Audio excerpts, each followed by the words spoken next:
Diabetes mellitus. Penyakit diabetes atau oleh masyarakat awam disebut sebagai penyakit kencing manis. Penyakit ini merupakan penyakit yang disebabkan oleh adanya gangguan menahun di dalam tubuh.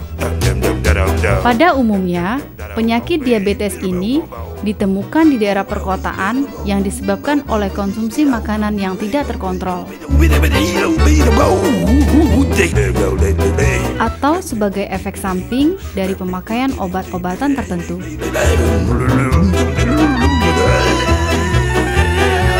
Kebiasaan hidup sehari-hari juga sangat mempengaruhi orang terkena penyakit diabetes ini.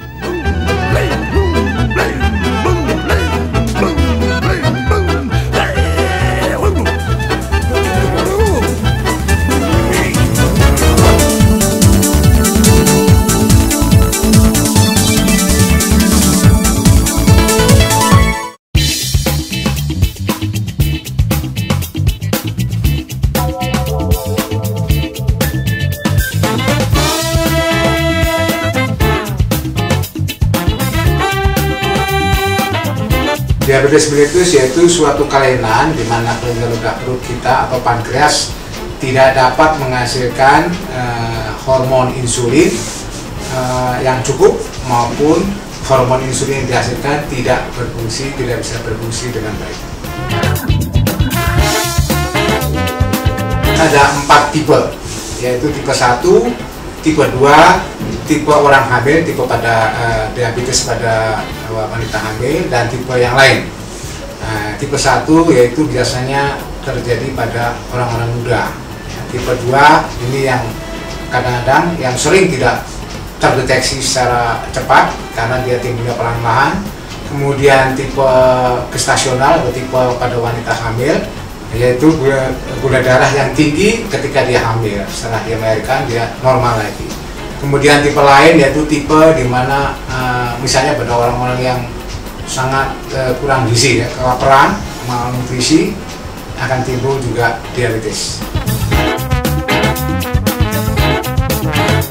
Siapapun bisa terkena risiko diabetes mellitus, yaitu orang-orang orang-orang yang bertambah lanjut, ya, orang lanjut, usia lanjut di atas 45 tahun, kemudian orang yang menderita hipertensi, orang yang kegemukan, obes, orang dengan riwayat keluarga diabetes, orang yang hamil mempunyai riwayat gula darahnya tinggi waktu hamil, kemudian melahirkan bayi yang lebih dari 4 kilo beratnya, dan orang-orang yang berkolesterol tinggi itu mempunyai risiko kemungkinan kena diabetes.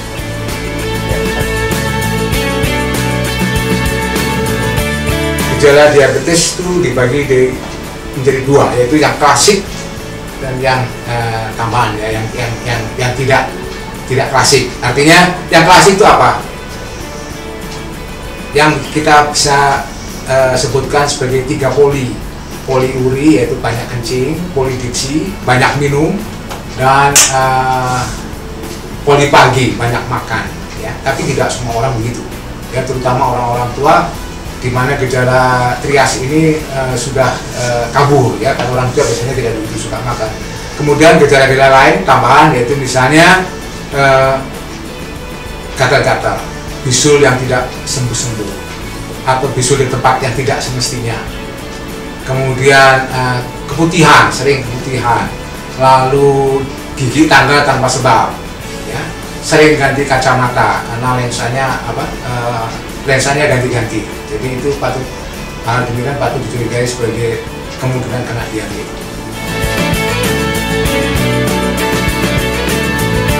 Kalau seseorang sudah menderita diabetes, dengan sendirinya dia harus mengontrol gula darahnya dengan baik dan lemaknya dengan baik, lemak dan arti kolesterol dan sebagainya.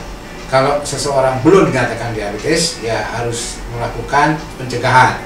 Nah, jadi kalau orang itu kegemukan, ya dikuruskan, ya, entah dengan diet, olahraga dan sebagainya. Kemudian seseorang yang mempunyai riwayat keluarga diabetes, dia juga harus mulai sering memeriksakan diri, ya, gula darahnya terutama dikontrol. Kemudian apalagi kalau dia sudah menginjak usia di atas 40-45. Kemudian juga orang yang berkolesterol tinggi. Kemudian juga orang yang pernah melahirkan bayi di atas 4 kilo.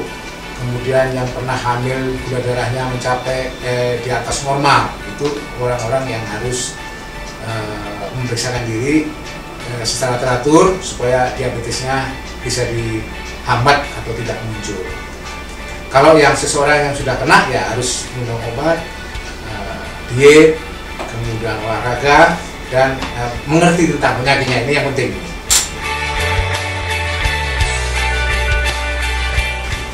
Dengan sangat sedih saya katakan bahwa diabetes tidak sembuh, tidak bisa sembuh maksud saya. Istilah sembuh dalam hal di sini yaitu terkendali. Sebab kalau dikatakan sembuh, dia akan hidup seenaknya seperti sebelum dia kena diabetes. Jadi terkendali dalam arti dia harus memenuhi atau melakukan kaidah-kaidah bagaimana kita berhadapan dengan penyakit diabetes ini, yaitu diet, olahraga, minum obat kalau perlu, dan hidup secara teratur dan sehat. Ya, makan dengan teratur, seimbang, sesuai dengan aturan pola makan penyakit orang yang menderita penyakit diabetes.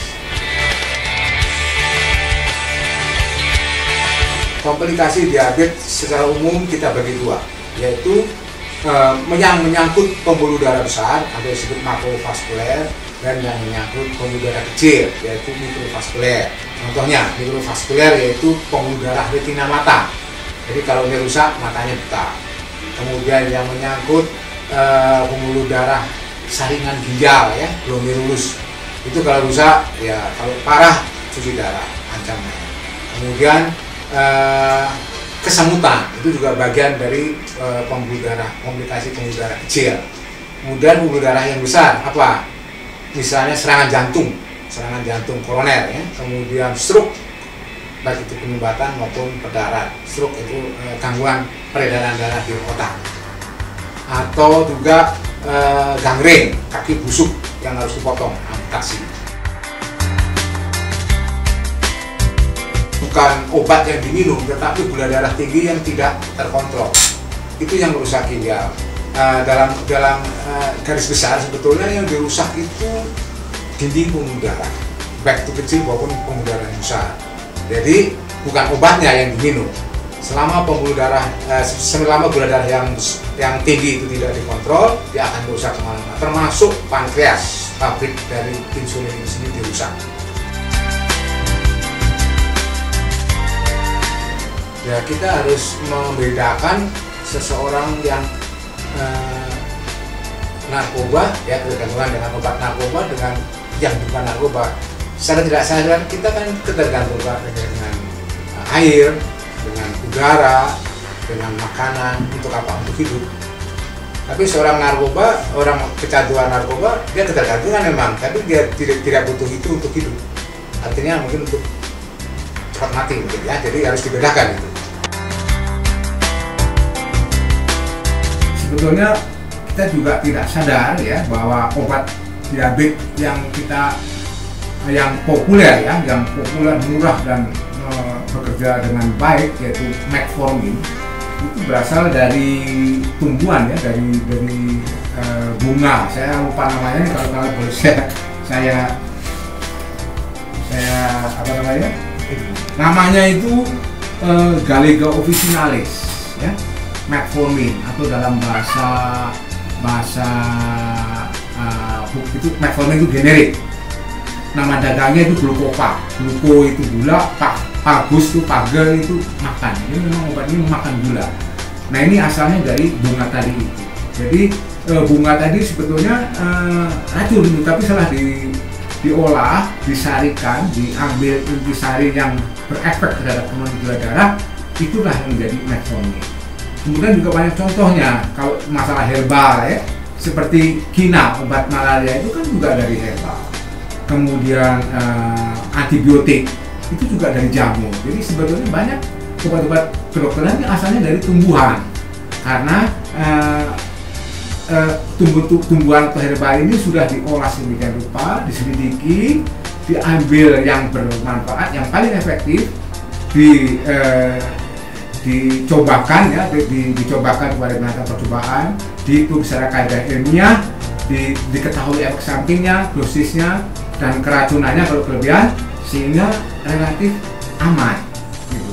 Nah kalau yang herbal, ya bukan saya anti herbal, ini masih raw material, masih bahan baku campurannya banyak.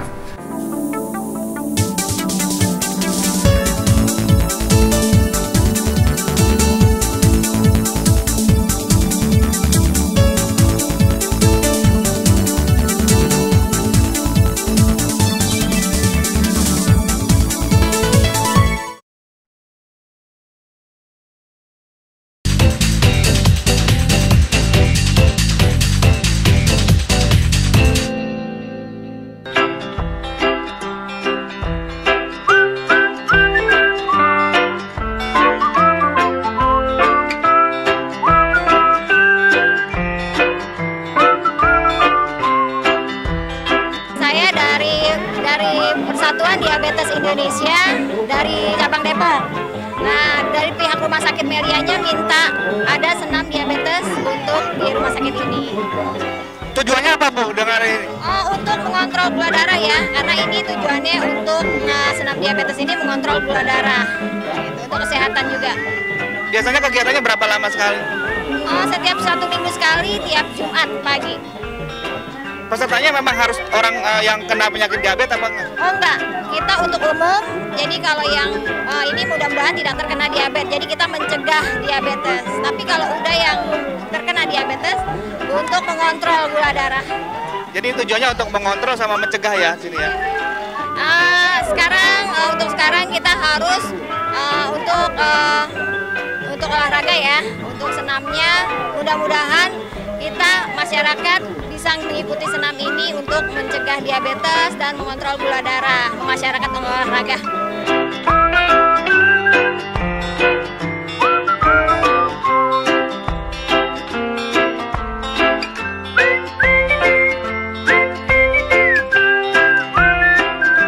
Di sini tujuannya untuk senam diabetes ini adalah di mana kita menjadi lebih sehat. Bagi penderita diabetes juga lebih terkontrol gulanya, gula darahnya, terus lebih menjaga kesehatannya bagi yang bukan penderita.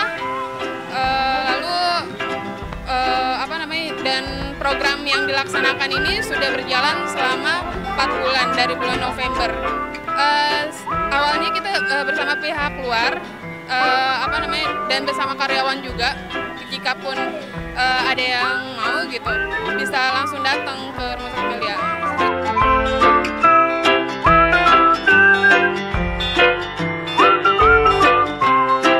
Nama saya Pak Edward, saya dari pasien Rumah Sakit Melia Cibubur.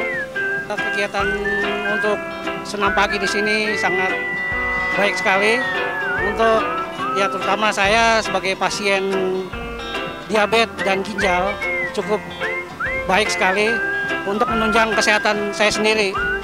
Ya mungkin untuk yang lain juga bisa mengikuti di sini karena di sini cukup baik. Saya setiap minggu, setiap minggu ya kita mengikuti. Setiap hari Jumat jam 7 sampai dengan selesai. Saya pasien di Rumah Sakit Melia Cibubur ini cukup lama, kira-kira 1 tahun.